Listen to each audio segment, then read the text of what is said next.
Bonjour à tous, bienvenue sur la chaîne Astro. Découverte en 1930 par l'astronome américain Clyde Tombaugh sur le télescope de 330 mm de l'observatoire Lowell aux États-Unis, la planète Pluton est rarement photographiée par les amateurs. Aujourd'hui, je vous propose de reproduire cette observation avec votre télescope et avec un appareil photo numérique d'entrée de gamme. Cette observation est beaucoup plus facile qu'on ne le croit, parce qu'à l'époque, il fallait des plaques argentiques qui faisaient 50 ISO de sensibilité. Bien évidemment, aujourd'hui, votre appareil monte au moins à 1600 ISO. C'est beaucoup plus facile qu'on ne le croit donc. Et donc ce tutoriel, on va en profiter également pour tordre le cou à quelques idées reçues concernant l'astrophotographie. Et c'est maintenant sur la chaîne Astro.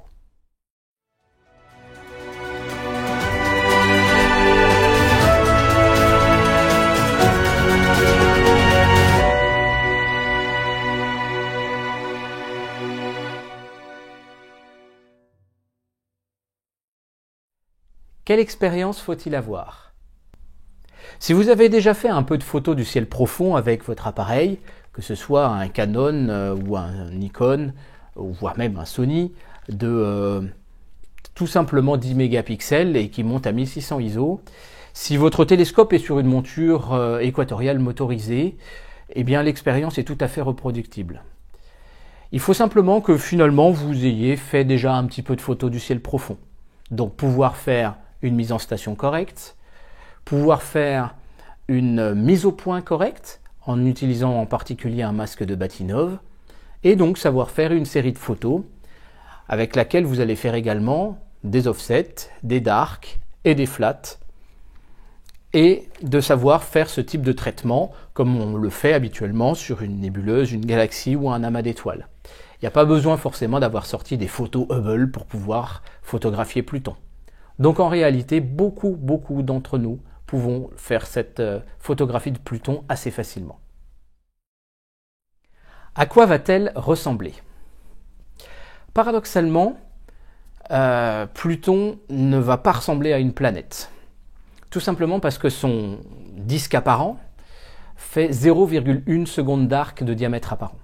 Pour avoir un télescope qui permettrait simplement d'avoir un pouvoir séparateur de 0,1 seconde d'arc, c'est-à-dire pouvoir distinguer la présence de deux étoiles au lieu d'une seule, il faudrait un télescope d'1,20 m de diamètre. Donc en réalité, Pluton va ressembler tout simplement à une étoile. Alors par contre, elle est de magnitude 14,4, c'est très peu lumineux. Autant dire que, sauf à faire une pause assez longue, on ne la verra pas en contrôle de la photo sur l'appareil.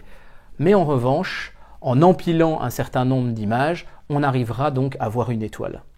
Comment a-t-elle été découverte par Clyde Tombaugh? Tout simplement en faisant plusieurs photos à quelques jours d'intervalle et en constatant donc qu'une petite étoile se promenait et se déplaçait par rapport aux autres.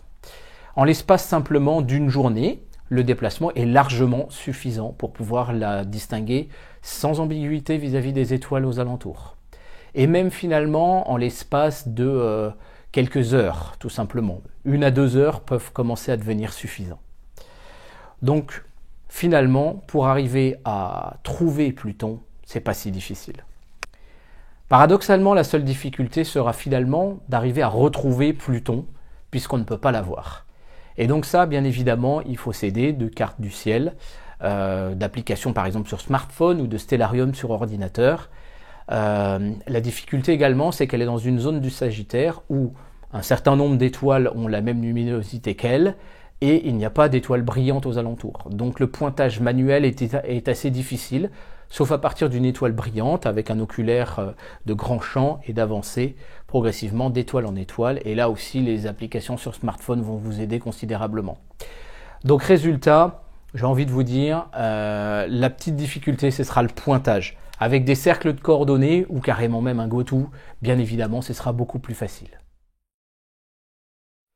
Quel télescope faut-il? Paradoxalement, beaucoup d'entre nous pouvons le faire avec des télescopes amateurs, c'est beaucoup plus facile qu'on ne le croit.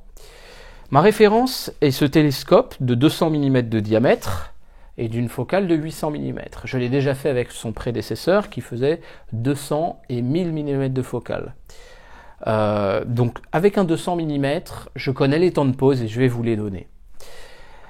En fait, paradoxalement, comme Pluton va être simplement un point qui va illuminer que quelques pixels du capteur, il y a deux phénomènes qu'on va comprendre assez vite. La première chose, c'est que si j'augmente la focale, et ben comme c'est une étoile, ce sera toujours une étoile, entre guillemets. Par contre, ce qui est important, c'est le nombre, la quantité de lumière qui va arriver sur nos quelques pixels, donc la quantité de photons. Donc en réalité, ce qui va compter, ça va être le diamètre de notre télescope.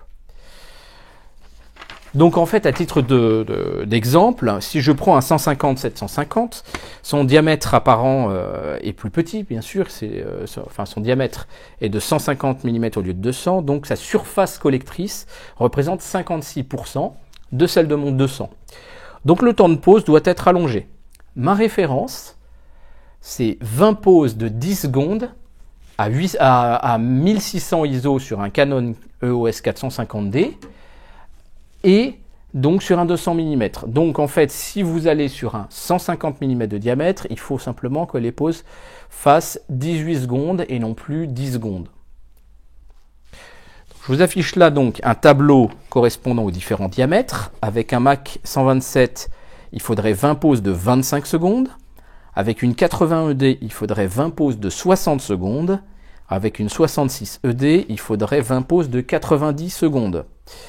Et comme bien sûr les focales des 80 et 66 ED sont un peu plus courtes, et généralement on les a sur des montures équatoriales allemandes qui n'ont pas de problème vis-à-vis de leur poids puisqu'elles sont assez légères, ce sont des pauses qui sont faisables si la mise en station est bien faite.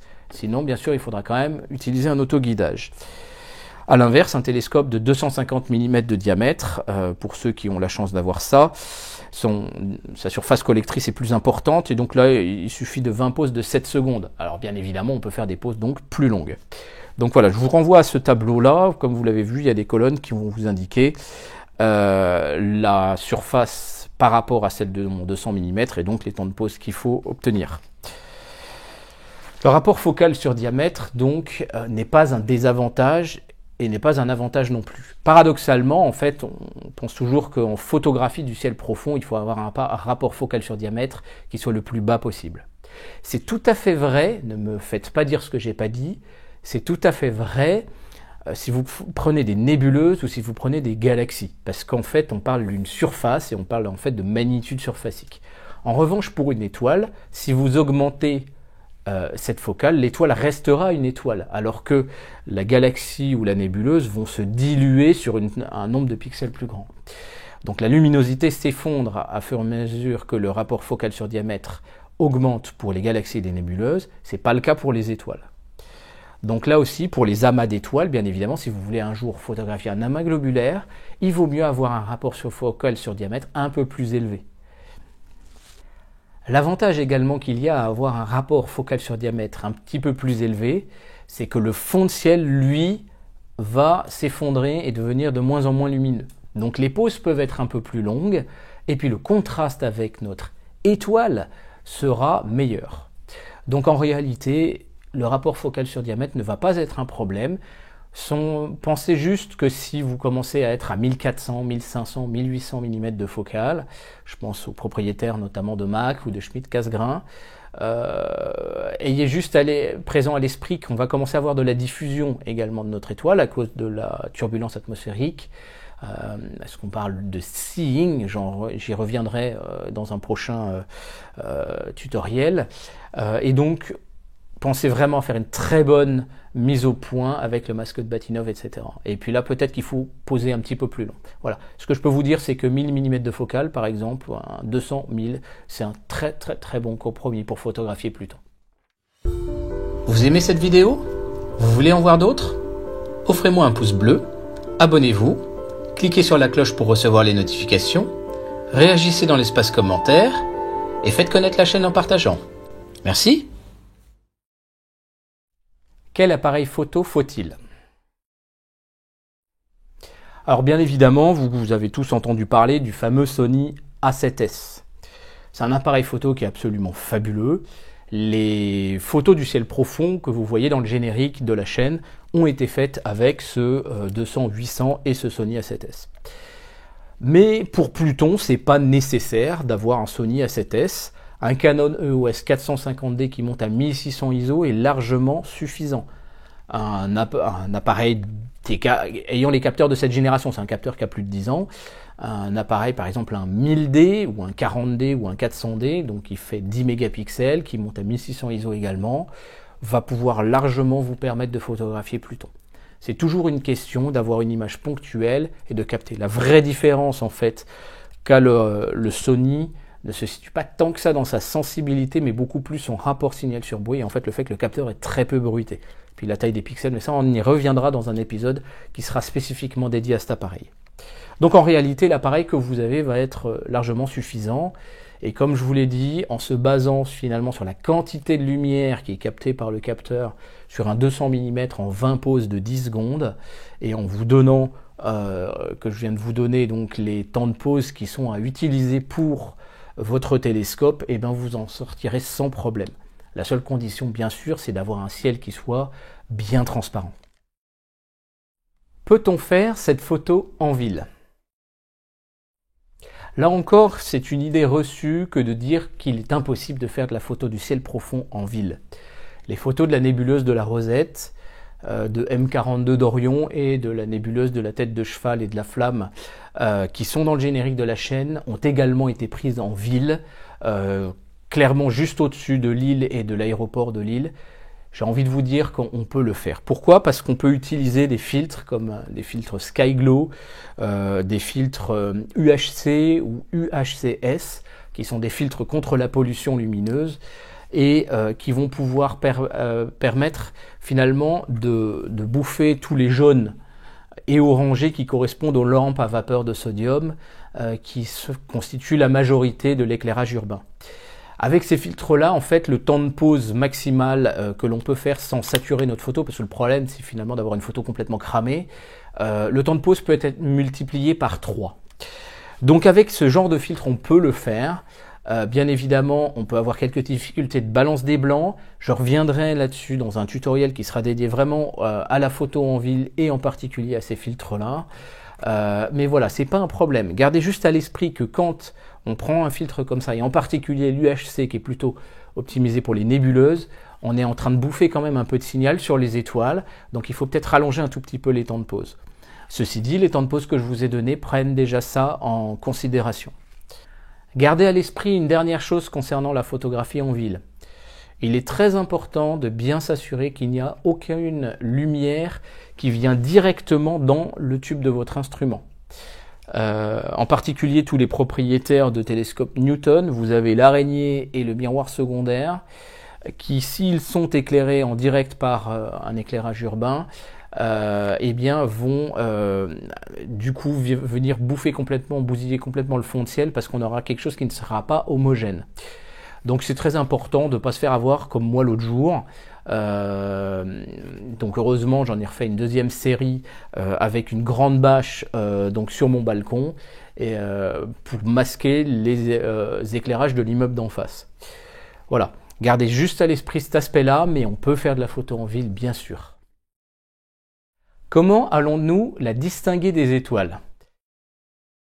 Eh bien, l'expérience de Clyde Tombaugh a été donc de comparer plusieurs plaques argentiques. Donc à l'époque, on faisait les photos et puis il fallait quelques jours pour les développer et il fallait confirmer la découverte, bien évidemment. Là, on n'est pas dans le cadre d'une découverte, on sait qu'on cherche Pluton dans la zone. Donc en fait, en faisant 2 séries de photos, à quelques heures ou quelques jours d'intervalle, on peut faire cette détection. Alors elle se déplace relativement lentement d'un jour sur l'autre. Si vous faites la même zone à 3-4 jours d'intervalle, vous arriverez à mettre en évidence la disparition d'un point et la réapparition ailleurs. Voilà. L'idéal, c'est 1 à 2 jours quand même, parce que là, c'est quand même beaucoup plus proche. Mais voilà. Donc la détection se fait en prenant nos 2 photos et en les réalignant avec un logiciel comme Iris, comme PixInsight ou Cyril ou les autres logiciels de traitement d'images. Et ensuite, on prend ces 2 photos avec un logiciel comme Photoshop ou PaintShop Pro et en les remettant l'une sur l'autre, puis en faisant une différence ou une soustraction entre les 2 photos, on mettra en évidence 2 points Donc ça marche assez bien une fois qu'on a fait bien l'alignement de façon automatique. Si on ne peut pas faire l'alignement de façon automatique, avec Iris, et je vous mets un lien dans la description, vous pouvez prendre 2 photos, même au format JPEG ou TIFF, et la commande QR2 permet en réalité de pointer 3 étoiles dans 2 photos, et en fait la deuxième photo sera redimensionnée au besoin en fonction de ces 3 étoiles pour pouvoir bien se superposer avec la première. Donc on pointe 3 étoiles dans la première photo, on pointe les 3 mêmes étoiles dans la deuxième, et on peut faire la comparaison. Du coup, je peux vous mettre à votre disposition, et le lien est dans la description, des photos que j'ai prises début novembre 2018 qui peuvent vous permettre de comparer votre photo avec la mienne, et en utilisant QR2, vous pouvez faire cette opération avec Iris, qui est un logiciel gratuit. Récapitulons. Chose dont je n'ai pas parlé, il est important d'essayer de photographier Pluton au plus haut dans le ciel possible, puisque dès qu'elle va commencer à s'abaisser, le contraste de l'image, à cause de l'épaisseur de l'atmosphère, surtout qu'elle est peu lumineuse, vont considérablement bouffer son signal. Donc actuellement, il faut vraiment la faire dès la nuit tombée, et donc en réalité quand elle passe le méridien. Deuxième point, faites une bonne mise en station, soignez-la bien, utilisez tout ce qu'il faut pour la mise en station, faites éventuellement un contrôle par le bigourdant, etc. Utilisez un PoleMaster, j'en parlerai un jour, on va faire un test du PoleMaster parce que c'est vraiment un outil génial. Voilà, une bonne mise en station permet de ne pas avoir de flou filé sur les étoiles, et donc fait que la lumière s'accumule mieux sur les pixels. Comme je vous l'ai dit, des pauses de 10 secondes, il n'y a pas énormément de dérives, mais néanmoins c'est à considérer. Faites une bonne mise au point, utilisez le masque de Bahtinov, ça peut s'utiliser avec le live view des appareils photo sur une étoile brillante. Donc bien évidemment, il n'y en a pas à proximité immédiate, il y a quand même une étoile un tout petit peu brillante au-dessous. Si vous faites une pause de 10 secondes dessus avec un masque de Bahtinov, peut-être que vous aurez assez de signal pour comparer. Sinon, un peu à l'ouest de Pluton, il y a une étoile un peu plus brillante avec laquelle ça passe. Faites bien sûr les darks, les offsets et les flats comme vous faites les photos pour des photos du ciel profond. Donc bien sûr, voilà, il y a beaucoup de polémiques sur le nombre de photos nécessaires, etc. Personnellement, j'en fais 40 de chaque, et je pense que c'est pas mal. Il y en a qui te disent il faut en faire 5 de chaque, s'ils veulent. Moi je pense que 40 c'est le bon nombre. Parce que n'oubliez pas qu'on divise par le flat. Donc si le flat est bruité, eh ben forcément l'image va être bruitée en conséquence. Et vous faites votre traitement comme d'habitude sur une photo du ciel profond. Et après ça, on élimine le gradient de fond de ciel. Et donc on va faire notre comparaison de 2 séries espacées de quelques heures ou quelques jours. Et à ce moment-là, on va pouvoir retrouver Pluton. Enfin, bien sûr, je vous invite sur le groupe Facebook qui s'appelle La Chaîne Astro, le groupe Facebook, pour partager vos résultats. N'hésitez surtout pas. Vous pouvez utiliser, je vous mets dans la description, les photos que j'ai faites qui peuvent vous permettre de n'avoir à faire qu'une seule session. Et en tout cas, voilà, on est là pour apprendre, bien évidemment, mais on est là pour se faire plaisir. Et c'est toujours sympa de sortir un petit peu des sentiers battus. Je vous remercie de votre attention, je vous souhaite à très bientôt sur la chaîne Astro. Merci, au revoir.